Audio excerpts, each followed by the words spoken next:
When I look back on it now, it feels almost impossible to separate the truth from the illusion, the reality from the story I told myself. Time has a way of reshaping memories, sanding down the edges until they almost seem bearable. But in those early days, there was nothing smooth about it, just sharp fragments that cut deeper every time I held them. Her name was Clara. I met her at a small gallery opening in the city. I wasn't supposed to be there. A friend had dragged me along, insisting I needed to get out, meet new people, maybe even find some inspiration for the stalled manuscript that sat neglected on my desk at home. I remember standing near the back, half listening to the curator's speech, when I noticed her. She was studying a painting with such intensity, I couldn't help but be drawn in. She wasn't the kind of woman who dazzled a room with beauty. Not in the conventional sense anyway. But there was something magnetic about her, the way she tilted her head, the furrow in her brow as though the brushstrokes contained secrets only she could decipher. I said something. God knows what, something forgettable, probably clumsy. But she turned, and when her eyes met mine, there was a spark that made my chest tighten. We talked for hours that night. About art, about music, about the little things that made life both unbearable and miraculous. She told me she worked in marketing but secretly dreamed of becoming a painter. I confessed that I was a writer, though I felt more like a fraud most days. It felt easy, natural, as if we'd known each other for years instead of hours. By the time we parted, exchanging numbers under the glow of a flickering street lamp, I already knew I'd see her again. And I did, over and over, until her presence became the center of my days. She had this way of making the ordinary extraordinary. A trip to the grocery store turned into an adventure, a rainy afternoon into a symphony of laughter and whispered confessions. For the first time in years, I felt alive, as though the gray fog I'd been drifting through had finally lifted. My friends noticed the change in me. "You look happier," one of them remarked over beers. "More grounded." I brushed it off, but inside I knew it was true. Clara had given me something I hadn't realized I'd been missing: hope. But even then, in those early days of bliss, there were cracks, tiny hairline fractures that I ignored. She avoided questions about her past. Whenever I asked about her family, she would change the subject. If I pressed too hard, a shadow would pass over her face, and she'd retreat behind a smile that didn't quite reach her eyes. I told myself it didn't matter. We all have scars we don't want to show. I convinced myself that if I just gave her time, she would let me in. Looking back now, I wonder if some part of me knew the truth even then. That the warmth I felt in her arms was laced with something colder, something hidden just beneath the surface. But love makes fools of us all, doesn't it? It blinds us, convinces us that devotion can mend whatever lies broken, that patience can pry open locked doors. The first real fissure came one night when she didn't show up for dinner. We had plans, reservations at a little Italian place she loved. I waited an hour, then two, my phone lighting up with unanswered calls and unread messages. When she finally arrived at my apartment near midnight, her eyes red, her hair disheveled, she muttered some excuse about work, about deadlines and impossible clients. I wanted to believe her. God, I wanted to. So I held her as she cried and told myself it was stress, nothing more. But it wasn't the last time. Over the months that followed, the late nights grew more frequent, the excuses thinner. Sometimes she would disappear for entire weekends, only to return with vague explanations that never quite added up. Each time I swallowed my doubts, clung to the memory of her laughter, her touch, the way she made me feel when things were good. I told myself love meant trust. Love meant forgiveness. What I didn't realize then was that love also meant vulnerability. And in making myself vulnerable to her, I had given her the power to destroy me. The night everything began to unravel was deceptively ordinary. We were sitting on my couch, a movie playing half forgotten on the screen. She was curled up against me, her head resting on my chest. I remember running my fingers through her hair, breathing in the scent of her shampoo, thinking that despite all the doubts, despite the unexplained absences, I couldn't imagine my life without her. And then her phone buzzed. It was just a simple vibration, the kind that usually went unnoticed. But that night, for reasons I still can't explain, she jolted upright, snatching the phone from the coffee table with a speed that startled me. She typed in her passcode so quickly I barely caught the flicker of panic in her eyes. "Who was that?" I asked, trying to keep my voice calm. "No one," she said too quickly. "Work." But in that single word, in the way her voice cracked, I felt the first real weight of suspicion settle into my chest. And from that moment on, nothing was ever the same. After that night, the silence between us changed. Before, it had felt easy, comfortable, the kind of quiet two people share when words aren't needed. But now it was thick, heavy, as though both of us were listening for something the other wasn't saying. I tried to push the thought away, to tell myself I was overreacting. Maybe it really was just work. Maybe she was stressed or embarrassed or simply didn't want to be disturbed. But once doubt sets its teeth into you, it doesn't let go. Every glance at her phone, every sudden trip to the bathroom with it clutched tightly in her hand, every muffled notification that she silenced before I could hear, it all fed the gnawing suspicion inside me. One evening, I found myself staring at the glow of her screen as she typed furiously, her lips pressed together in concentration. I asked who she was talking to. She looked up with that practiced smile, the one that didn't touch her eyes, and said, "A client." Something about the way she said it made me feel like I'd just been dismissed, like my curiosity was an intrusion. That was when the sleepless nights began. I would lie awake beside her, listening to her even breathing, wondering where she had been those nights she disappeared, who she had really been with. Sometimes I caught myself watching her in the dark, searching her face for clues, as if the answers might be written there if only I looked long enough. And yet, despite all of this, I couldn't let her go. She still had a way of pulling me back in, of erasing my doubts with a kiss, a laugh, a story about her day that sounded so perfectly ordinary it almost convinced me. Almost. The turning point came one Saturday morning. I'd gone to the market early to buy coffee beans from a vendor she loved. On my way back, I stopped at a little bakery for croissants. And there, through the glass window, I saw her. She wasn't alone. Clara was seated at a corner table, leaning forward with her hands clasped around a man. I couldn't see his face clearly, but I didn't need to. The tenderness in her posture, the way she smiled, soft, unguarded, more genuine than the smiles she had given me in weeks, told me everything I needed to know. I froze. The world outside the bakery went silent. My chest felt like it had collapsed inward. Part of me wanted to burst in, demand answers, shatter the fragile illusion I had been clinging to. But another part, the cowardly part, held me back. Instead, I turned and walked away, the bag of croissants crumpled in my fist, my heart pounding in my ears. I told myself I'd confront her later when I had calmed down, when I could speak without screaming. But when I saw her that evening, she was radiant, almost glowing, as if the morning had never happened. She kissed me with a passion that felt rehearsed, staged, a performance for my benefit. I wanted to believe it. I wanted to let it wash over me and drown the image of her with that stranger. But once you've seen betrayal, you can't unsee it. Over the next days, my thoughts spiraled. Who was he? How long had it been going on? Had it started before me, or was I just the detour, the distraction, while she played out her secret life behind my back? Every time she left the apartment, every time she glanced at her phone, I felt the knot in my stomach tighten. Finally, I broke. One night while she showered, I picked up her phone. My hands were trembling as I tried to guess her passcode. Birthdays, anniversaries, nothing worked. I knew it was wrong, invasive, the kind of line you don't cross if you want a relationship to survive.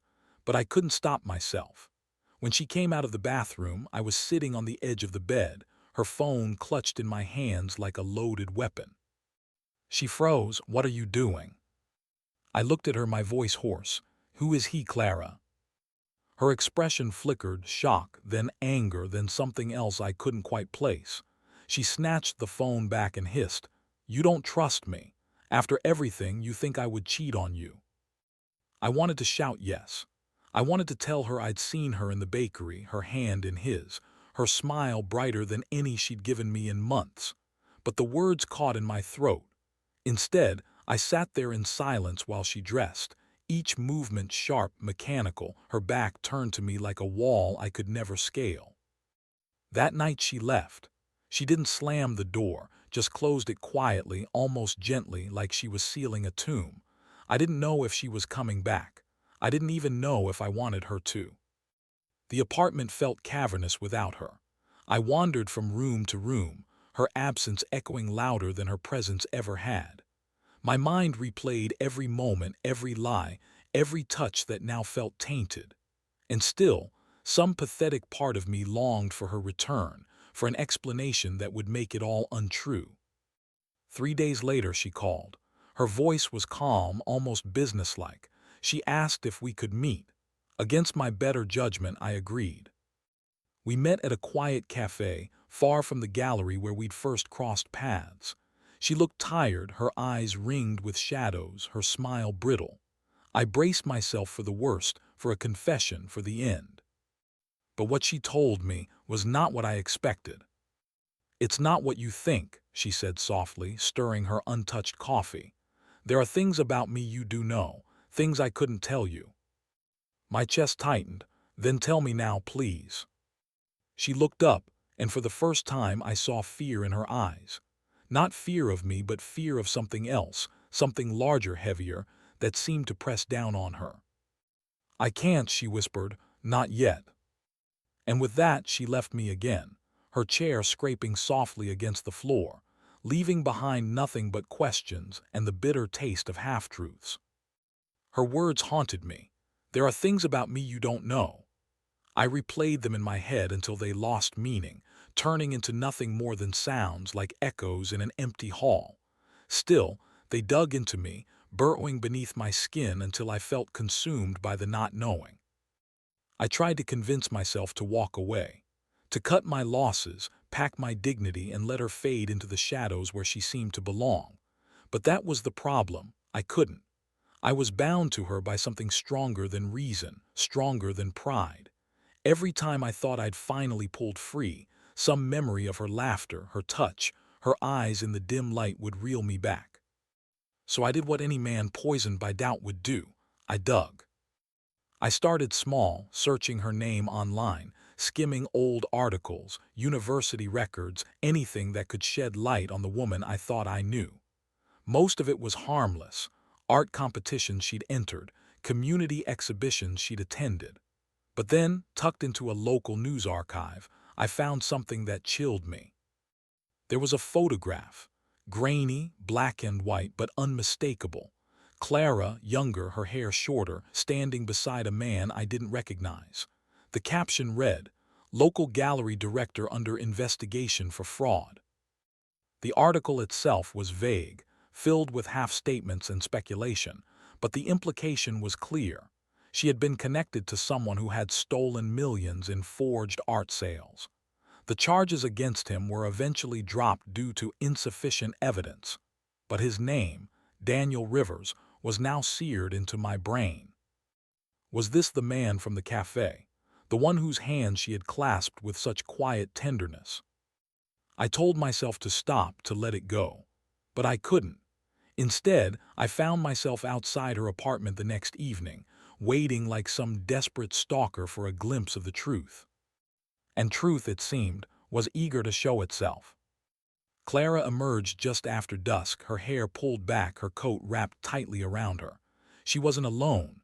He was with her, older than me, taller, with a calm presence that seemed to radiate authority. They walked close, their arms brushing but not touching. It was the kind of distance that suggested caution, secrecy. I followed. They led me through winding streets to a townhouse in a quieter part of the city. The windows glowed faintly, but the curtains were drawn. I stood across the street, heart hammering as they disappeared inside. An hour passed, then two. My breath fogged the glass of a cafe window where I pretended to read a paper. Every minute that ticked by was another cut, another proof of my own foolishness. Finally, the door opened. Clara stepped out first, her face pale, drawn. Daniel followed, speaking in low tones. I strained to catch a word, but their voices didn't carry. At one point, his hand touched her shoulder, steadying her, and I swear she leaned into it, if only for a second. I wanted to storm across the street, to demand answers, to drag the truth out of both of them. But I didn't. Instead, I watched as she walked away alone, leaving him in the doorway, his silhouette framed in the golden light. I went home that night broken. The pieces of the puzzle were there, scattered before me, but none of them fit. Fraud, secrets, late-night disappearances, whispered conversations with a man tied to scandal. And through it all, her eyes, always pulling me back, always begging me to trust what she would not explain. The next day, Clara came to me. No warning, no call, she just appeared at my door, her cheeks flushed from the cold. She carried no suitcase, no overnight bag, only a small folder clutched tightly in her hand. "Can we talk?" she asked, her voice thin. I stepped aside, and she entered like a storm contained within a fragile frame. She didn't sit. Instead, she placed the folder on the table between us and pushed it toward me. Inside were documents, bank statements, legal notices, letters typed in a language I didn't fully understand. At the center of it all was Daniel Rivers' name. "I worked with him," she said quietly, watching my face. "Years ago, before you and I met. He was brilliant, charismatic, and dangerous. I thought I could handle it. I was wrong." Her hands trembled as she spoke. She told me about the forgeries, the false sales, the money laundering that spiraled out of control. She swore she hadn't been directly involved, but her proximity had marked her. When the investigation ended, she walked away, leaving Daniel behind. Or so she thought. "He's back," she whispered, "and he wants something from me, something I don't have." My throat was dry. Then why meet him? Why hide it from me? Her eyes filled with tears, but she blinked them away before they could fall. "Because if you knew, you'd try to protect me, and that would put you in danger too." For a moment, the weight of her words crushed me. The betrayal, the lies, they were still there, but underneath them was something else. Fear, desperation, and maybe, just maybe, love. I didn't know whether to hold her or throw her out. My heart screamed one thing, my mind another. All I knew was that I was already in too deep to climb out. I closed the folder slowly, feeling the paper edges bite into my skin. "Then tell me everything," I said. "No more secrets." She hesitated, her lips parting, closing, as though the truth itself was too heavy to lift. Finally, she nodded, her voice trembling. "Everything started with a painting." It wasn't the kind of painting you'd expect to spark chaos. Clara described it as small, almost unremarkable, the sort of piece you'd pass by in a gallery without a second glance. But that was its trick, she said. It was meant to disappear, to slip quietly into the shadows of more flamboyant works, and that made it perfect for what Daniel had intended. The painting was called The Quiet Shore, an oil landscape of a riverbank at dawn, soft brushstrokes, muted colors. Clara's voice trembled as she recounted it, as though the memory itself carried poison. Daniel had acquired it years ago, claiming it was part of a private collection. In reality, it was forged, a masterpiece of imitation, crafted so carefully that even seasoned experts failed to detect the fraud. Daniel's plan was simple: sell the painting to a wealthy buyer overseas, launder the money through a web of shell accounts, and then discover a second identical piece, proving the first was fake and driving the buyer into silence. It was elegant, dangerous, and deeply illegal. Clara hadn't painted the forgery, but she had cataloged it, documented it, given it the air of legitimacy. That was her sin. Her fingerprints were all over the lie. When the scheme unraveled, Daniel escaped prosecution, but Clara was left with the ghost of that painting haunting her. She thought it had disappeared into obscurity. She thought it was over. But now Daniel wanted it back. "He says I know where it is," Clara whispered, her hands clenching into fists. "But I don't. I swear I don't. I walked away from all of it." I leaned back, the weight of her confession pressing into me like lead. The puzzle pieces fit now, but the picture they revealed was darker than I'd imagined. She wasn't just hiding secrets. She was running from a past that had teeth. And Daniel, it seemed, was ready to sink them into her again. "Why come to me?" I asked finally. "Why not the police?" Her laugh was bitter, hollow. "The police, they already suspect me. To them, I'm not a victim, I'm complicit. Daniel made sure of that." Her eyes lifted to mine, glistening. "I came to you because I don't know who else I can trust." It was the kind of admission that should have melted me, should have drawn me back into her orbit completely. But all I felt was the sharp sting of betrayal, layered with pity, layered with something far more dangerous, love. Because even as my instincts screamed at me to let her drown in her own lies, my heart was already reaching out to save her. The days that followed were a blur of paranoia and whispers. Clara stayed close, moving between my apartment and her own like a fugitive. I started noticing shadows, men loitering near her building, cars parked too long on the curb. Maybe it was my imagination, maybe not. But Daniel's presence lingered like smoke, impossible to dispel. One night I found Clara sitting on the edge of my bed, staring at nothing. The moonlight painted her face in silver. "If he finds me," she murmured, "he'll destroy me. Not just my name, not just my work, me. Do you understand?" I did, but I also understood something else. She had already destroyed herself the moment she chose silence over truth. And by staying, by letting her weave me into her mess, I was letting her destroy me too. Still, I couldn't turn away. The breaking point came a week later. Clara received a message.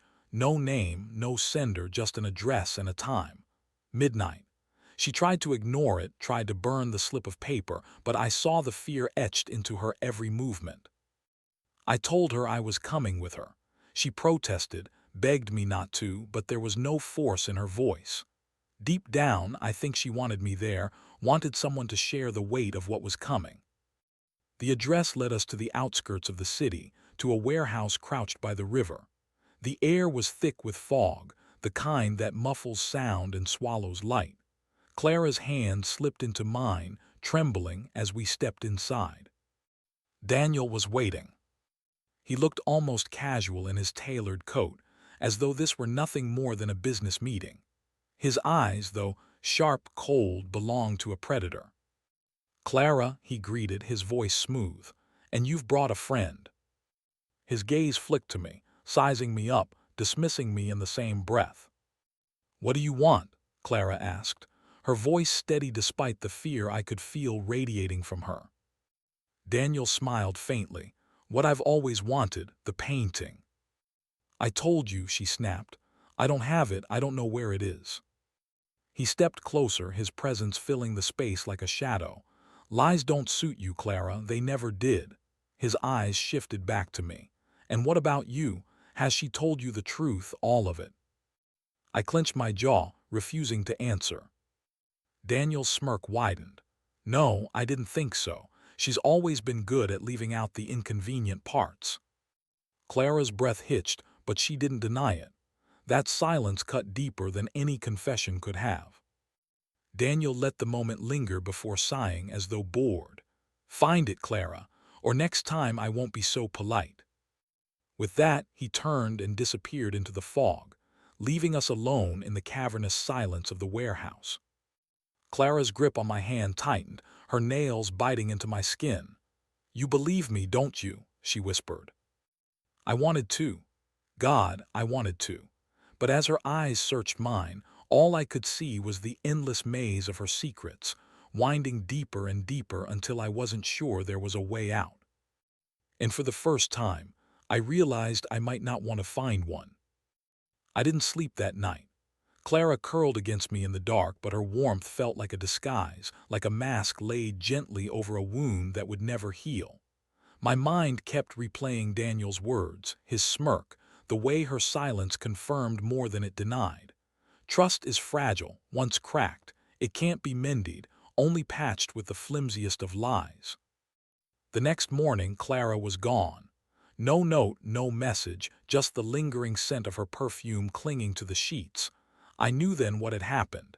She'd gone looking for the painting.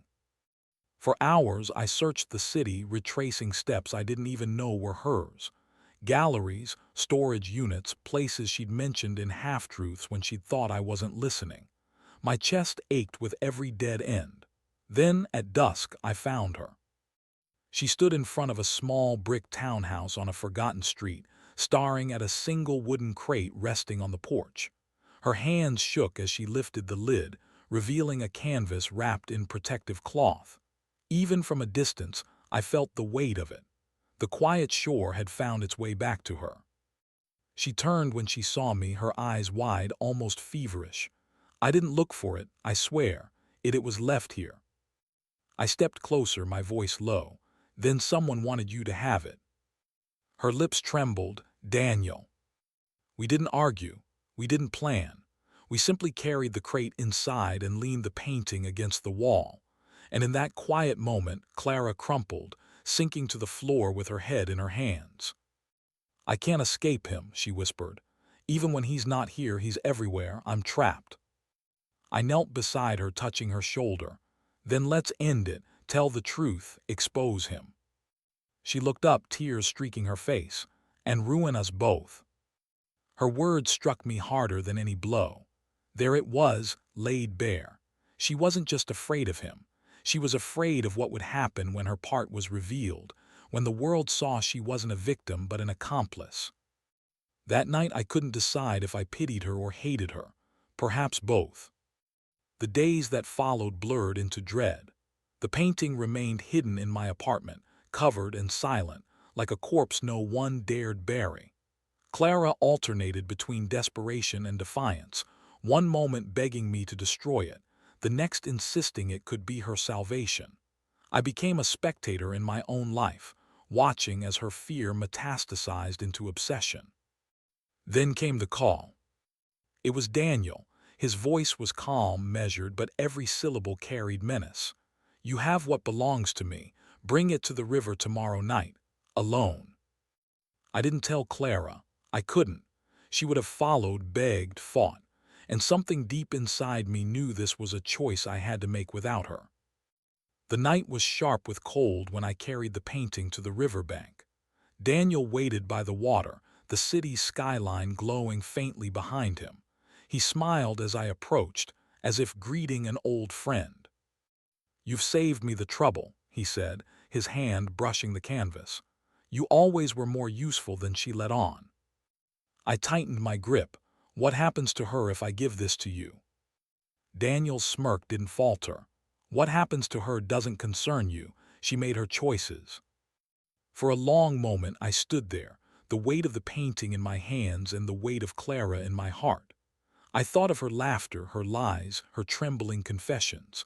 I thought of the nights she held me as though I was her only anchor.